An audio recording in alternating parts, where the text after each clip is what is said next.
Evangelho de João, capítulo 6, o verso de número 54. 53. João, capítulo 6, verso 53. Jesus, pois, lhe disse: na verdade vos digo, que se não comerdes a carne do Filho do Homem, presta atenção, e não beberdes o seu sangue, não tereis vida em vós mesmos. Quem come a minha carne e bebe o meu sangue tem vida eterna, e eu o ressuscitarei no último dia. Jesus está trazendo um sermão numa sinagoga. Você vai ver isso lá no verso 59, uma sinagoga, ministrando essa orientação. 55. Porque a minha carne verdadeiramente é comida, e o meu sangue verdadeiramente é bebida. Quem come a minha carne e bebe o meu sangue, permanece em mim, e eu nele. Assim como o Pai que vive me enviou, e eu vivo pelo Pai, assim quem de mim se alimenta também viverá. Este é o pão que desceu do céu. Não é o caso de vossos pais que comeram maná e morreram. Quem comer este pão viverá para sempre. Olá, presta atenção. Aqui está estabelecido um princípio. Ninguém pode mudar isso aqui. E quem estabeleceu, ou quem está estabelecendo, é o próprio Cristo, é o próprio Senhor. Só que quando você sai de João capítulo 6, desses versos lidos, e você vem voltando alguns versos, a começar do verso número 1 do capítulo 6, você vai ter uma visão geral do que pertence a esse princípio que Jesus está estabelecendo ali naquela sinagoga para quem está ouvindo. Primeira coisa que nós precisamos considerar nessa passagem: a multidão. Nós temos uma primeira multidão e depois nós vamos ter uma segunda multidão. Existem situações que irão acontecer nesse capítulo 6, que dentro do que nós iremos aqui externar para os irmãos, em algum momento isso vai mexer com você aí, como mexeu comigo, enquanto estudava e preparava esta palavra para trazer à igreja. No capítulo 6, nós vemos Jesus envolvido numa multiplicação dos pães, a verso de número 1 em diante.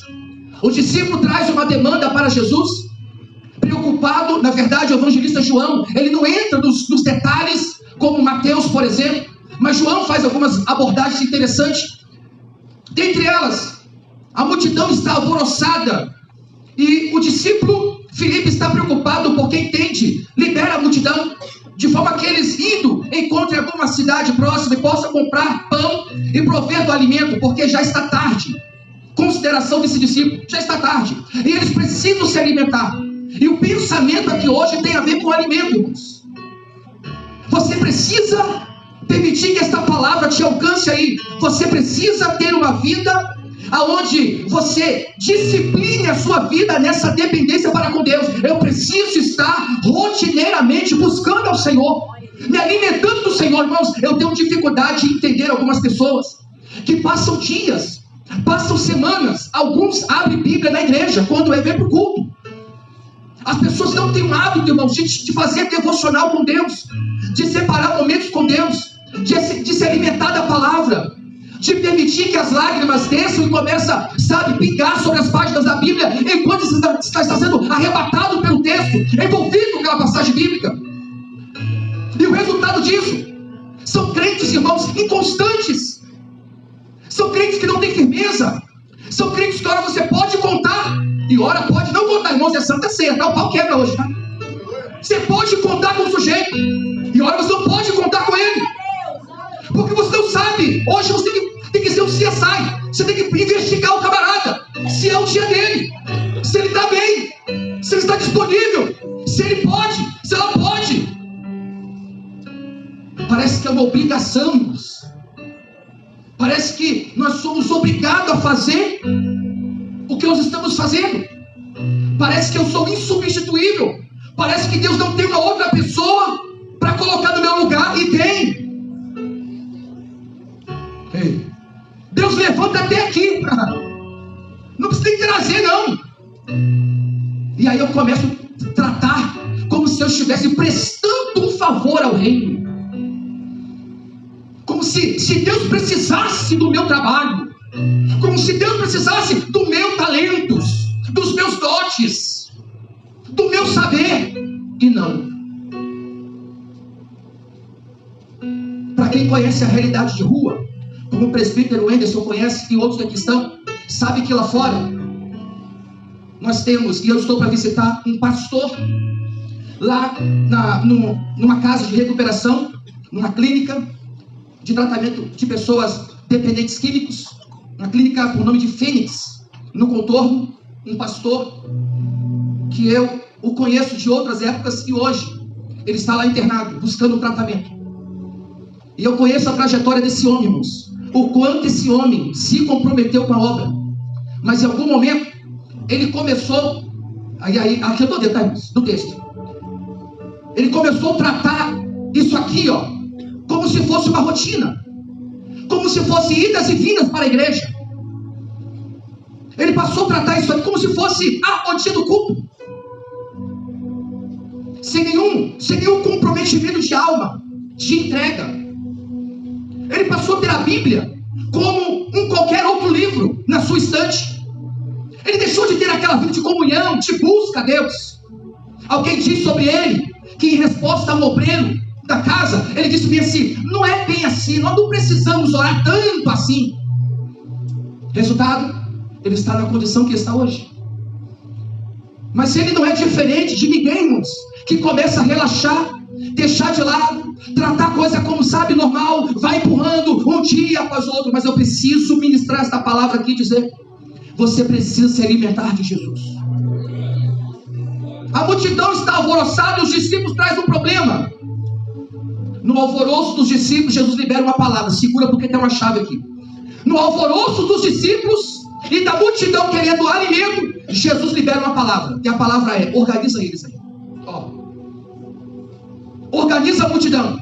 5.000 homens, segundo João relata. Contando homens, se nós considerarmos mulheres presentes e crianças, possivelmente vamos chegar ao número aí de uns 15 a 20 mil. Separa aí, de 50 e 100, grupos de 50, grupos de 100, todos sentados na relva. Eles estavam em pé, alvoroçados, agora sob a ordem de comando de Jesus. Deixa eles sentados em grupos de 50, de 100. Cadê o alimento? Não tem o alimento. Mas André traz, segundo João, um mancebo, um menino, um jovem, que tinha 5 pães e 2 peixinhos. Jesus multiplica, entregando na mão dos discípulos, e aqueles cestos começam a mandar os discípulos com o cesto no meio do povo, e a coisa vai multiplicando, o pão vai multiplicando, o peixe multiplicando, e o povo vai comendo como? Sentados na relvas, em grupos de 50 e 100. Primeiro princípio: com Deus está o milagre, e Deus vai operar o milagre, mas o milagre só é liberado aonde primeiro você se organiza para isso. Pastor Marcos, me entenda, você vai entender. No alvoroço, Deus não opera. Eu vou explicar o alvoroço. Muitas vezes, a ansiedade do teu coração, o desfoque espiritual, essa inconstância de hora é, hora não é, hora eu quero, hora essa confusão que você cria dentro de você, faz com que Deus, numa linguagem figurativa, dê 2 passos para trás e fique esperando você acalmar, para definir o que realmente você quer. Nós somos os complicadores. Deus, por sua vez, quer fazer, mas nós complicamos o agir de Deus. Nossa ansiedade, nosso alvoroço. Ora eu me comprometo, ora não, ora eu quero, eu começo a desfocar. E essa confusão de alma, essa confusão de espírito, e Deus observando, até que você comece a administrar suas emoções, até que você comece a administrar o que realmente você quer. E aí Deus fala: agora sim eu posso chegar e liberar o milagre. Dentro do contexto dessa palavra, a multidão está alimentada. Os discípulos entram no barco e vão atravessar para um outro lado. Jesus não entra nesse barco, mas na viagem para o outro lado, esse barco, com os discípulos dentro, é acometido por uma tempestade, um vento contrário, que sacode a embarcação, e os discípulos estão em pânico. O curioso é que os discípulos estão desesperados por conta do vento, por conta do balançar do barco. Mas não é só os discípulos que estão sendo balançados e sacudidos dentro daquele barco. Tem 12 cestos de pães. 12 cestos lá também, com eles. E eles estão sendo sacudidos, sendo balançados dentro daquele barco. Jesus não estava lá. Já era a 4ª vigília da noite. E o desespero tomou conta. Diz o texto que o medo está presente lá. Jesus vem andando sobre o mar. Pedro enxerga Jesus e diz: Senhor, se és tu mesmo, manda aqui ter contigo. E Jesus libera a palavra. Pedro desce do barco e começa a andar sobre as águas. E a grande pergunta é: na ótica, na lógica, isso é impossível. Não tem como Pedro andar sobre as águas, mas ele está andando. Mas o que faz Pedro andar sobre as águas? Jesus? Não, não é Jesus. Não, peraí, não é Jesus? Não, não é Jesus. Jesus não se aproximou do barco para pegar Pedro e trazer ele barco. E é aqui que me encanta, irmãos. Porque agora nesse texto eu enxergo, eu estou falando da necessidade desse alimento em que João disse que contém vida aqui. Quando você se alimenta deste pão e bebe deste suco de uva, que representa corpo e sangue de Cristo, você gera em você, através desse ato, vida.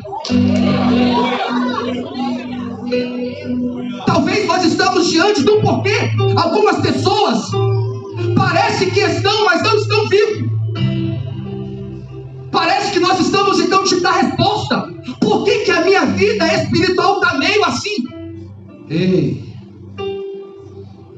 eu preciso te trazer para a realidade do que de fato representa pegar este pão, mastigar este pão, sentir o sabor deste pão, degustar esse suco de uva e ter a sua mente arrebatada ao princípio espiritual. Corpo de Cristo, sangue de Cristo, vida, conexão.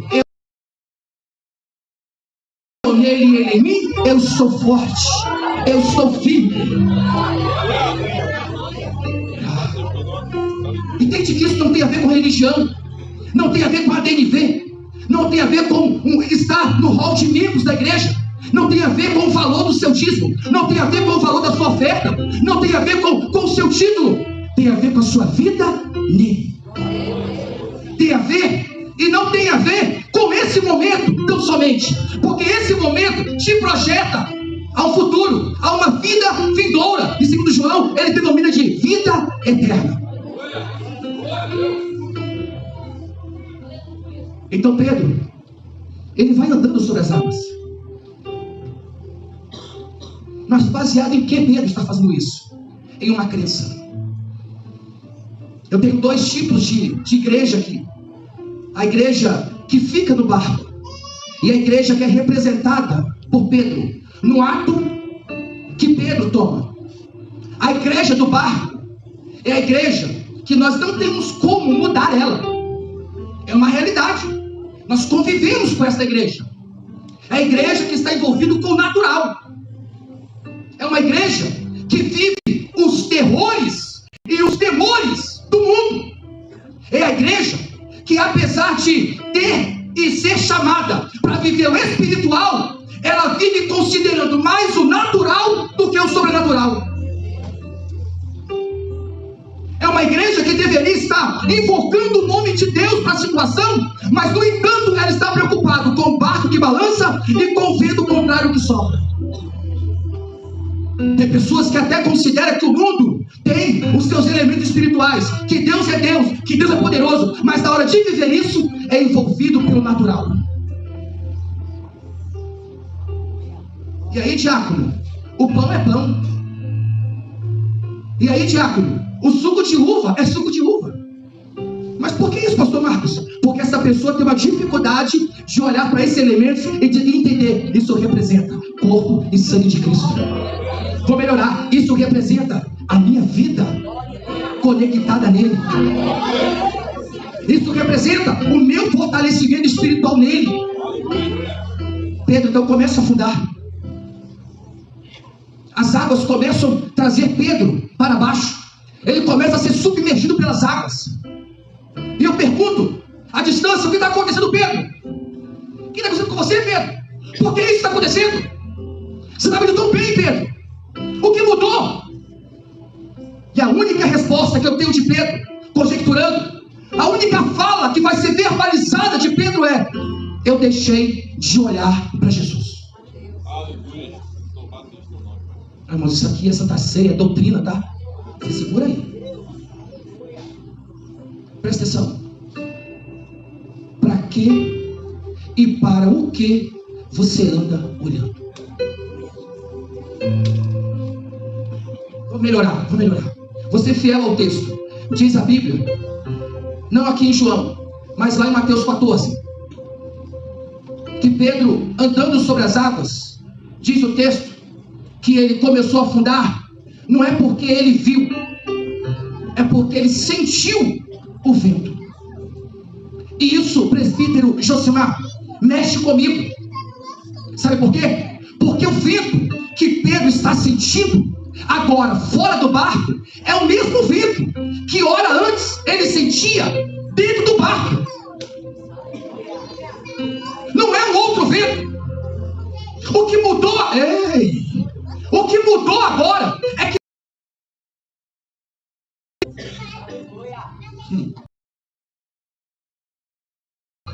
ele está vivendo a realidade do que é palpável, do que dá uma falsa ideia de segurança.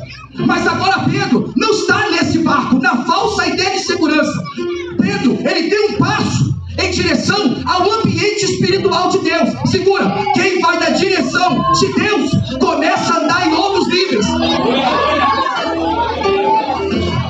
Pedro quer andar em direção a Jesus em níveis espirituais, mas ainda com sentimento envolvido com o natural. Não funciona. Pessoas que tomam decisões. Agora vai, pastor. Agora vai, meu amor. Agora vai, meu nego. Agora vai.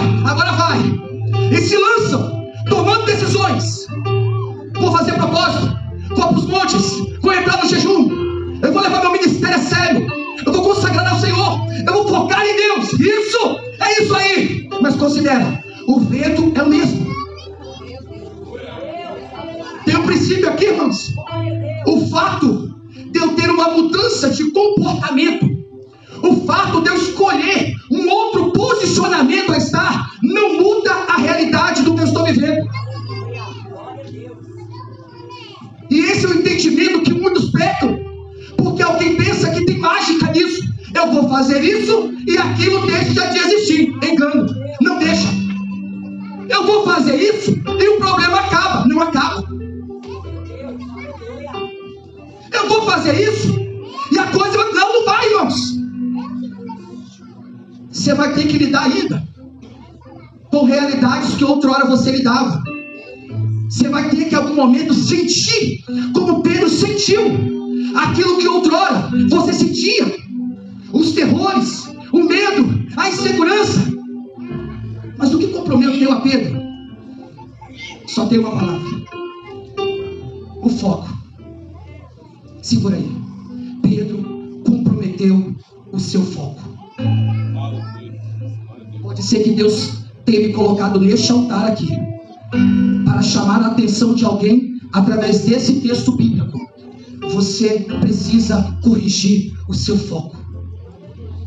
Para onde e para quem e para o que você está olhando?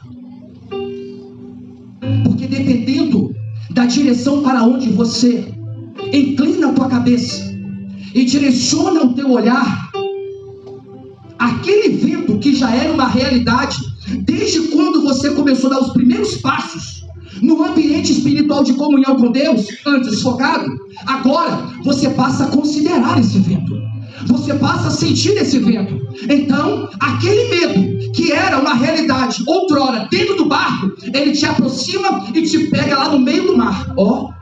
Só que agora, quando o medo te abraça, a insegurança te abraça, no meio deste nível não tem barco.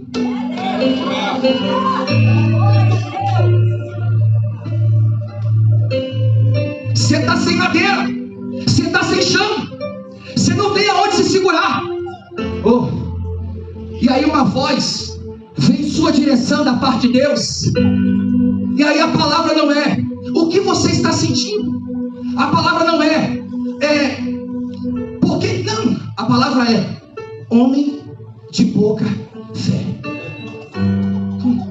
Mas peraí, pastor, o que tem a ver com isso? É porque antes, Pedro, o que te levou a deixar o barco e vir minha direção é a sua fé. Você se comprometeu na crença de que você conseguiria andar sobre as águas. Eu não verbalizei, Pedro, nenhuma garantia. Eu não endossei, vem, é fichinha para você. É você a sua prancha. Deus, Jesus, não garantiu nenhuma, não se comprometeu em nada de que Pedro conseguiria. Mas ele, Pedrão, movido pela fé, ele começou a andar. Aí vem o apóstolo Paulo e fala bem assim: eis crentes, não andam por vista, andam por fé. Aí vem Paulo e fala bem assim: não sejam carnais, sejam espirituais.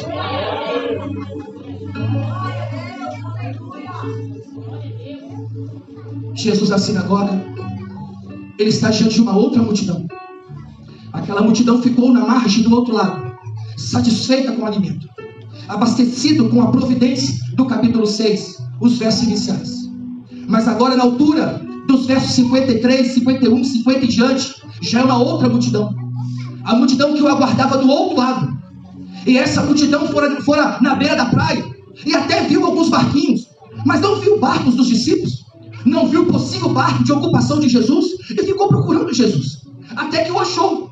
Ele já fica na sinagoga ministrando, e eles vão ouvir, eles pedem um sinal, eles querem um sinal, e Jesus fala do pão vivo que desceu do céu, do alimento espiritual. Jesus faz uma conexão, em outras palavras, e talvez seja até pobre da minha parte tentar explicar isso. Ele quer dizer que lá os vossos pais que comeram o maná no deserto pereceram. Só que aquele que se alimentar, olha irmãos, olha a seriedade do nível espiritual que o próprio Cristo está se comprometendo. Jesus está se comprometendo com algo espiritual tremendo, irmãos. Isso aqui é para nenhum crente dar desculpa. Não. Isso aqui é sério. Quem se alimenta de mim vive. Não tem como discutir isso não. Você pode até arrumar uma desculpa, fuleira, mas não cola. Se você se alimenta de Jesus, você pode até estar pegando, arrastando, mas desistir, não. Alguém pode até te ver pelos cantos meus que moribundo, mas pergunta, desistir jamais.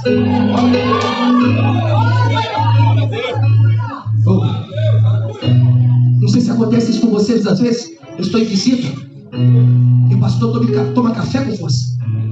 E nós gostamos, né, esposa, do café.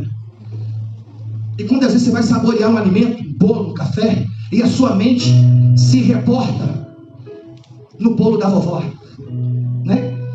Na comida da esposa,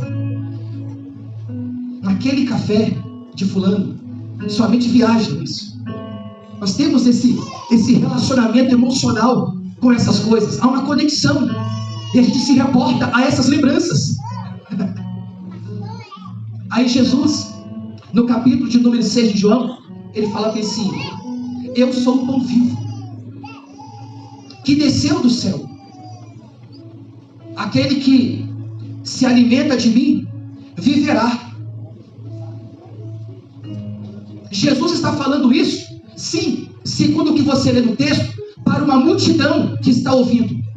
Mas só que esta palavra, ela não tem um peso só naqueles que estão recebendo, na condição de receptores, de interessados ao pão.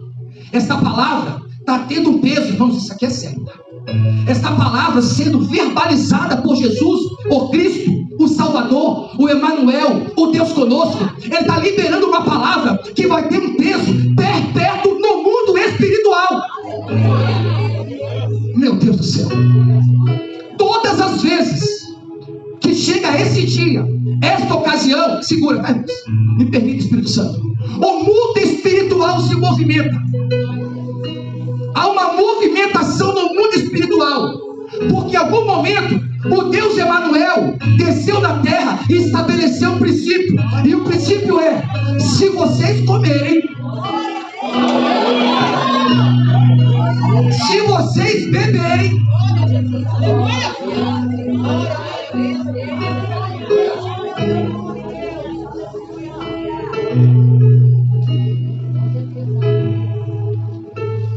só fazer a exegese do texto. Se vocês comerem e beberem, olha a transferência. A transferência. Jesus está no céu, estabelece um princípio para que um elemento físico, palpável, fique na terra para forma representativa. Mas o princípio espiritual já foi liberado sobre esse elemento. Deus. Aí, Paulo, no capítulo 11 de 1 Coríntios, fala bem assim: todas as vezes, essa é a chave, tá, irmãos? É a chave que vira para que o mundo espiritual aconteça sobre você no ato, ok? Porque se você não virar essa chave, é só pão e é só suco de uva. Mas quando você pega a chave e você vira ela, na sua mão é suco de uva e pão. Mas como você virou a chave, Pastor Marcos, qual é a chave? A chave, Paulo disse. Paulo falou bem assim, em memória de mim. Então quando você, é chave. Quando você pega um elemento e você conecta a sua mente e você fala: Senhor, em memória do Senhor, está em minhas mãos o pão e o suco de uva. Em memória do Senhor, eu participo agora. O mundo espiritual vira a chave. Aí aquele suco de uva não é mais suco de uva. Aquele pão não é mais pão. Meu Deus, Deus atenção. Você virou a chave. O mundo espiritual desce dessa atmosfera, te alcança, te envolve. E aí os céus, irmãos, é coisa de pregador. Os céus vai descer sobre você, Você recebe vida. Você pode até ter entrado aqui, irmãos, que nem arroz de japonês, todo quebrado.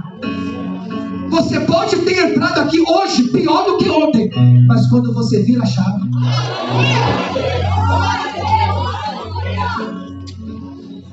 a vida é liberada sobre você. Pastor Marcos, me explica isso. Eu explico. O que é a vida liberada sobre nós? A vida liberada sobre nós é a ausência de toda a possibilidade de morte. E essa é a morte espiritual. A vida liberada sobre você é a conexão de volta do Deus Emanuel em você. Olha a seriedade disso. Deus passa a estar em você, dentro de você, através da comunhão. Então Jesus alcança Pedro. Me help, please. Socorre. E pega Pedro. E segue com Pedro lá para o barco. Ele entra no barco. O barco era a realidade outrora dele. Pedro agora é portador de uma palavra, mas também de uma experiência. Esse sermão aqui de Jesus, Pedro está nesse contexto aqui. Porque na altura do capítulo 51 em diante, se você volta nos versos 16 e outros, é o momento do mar.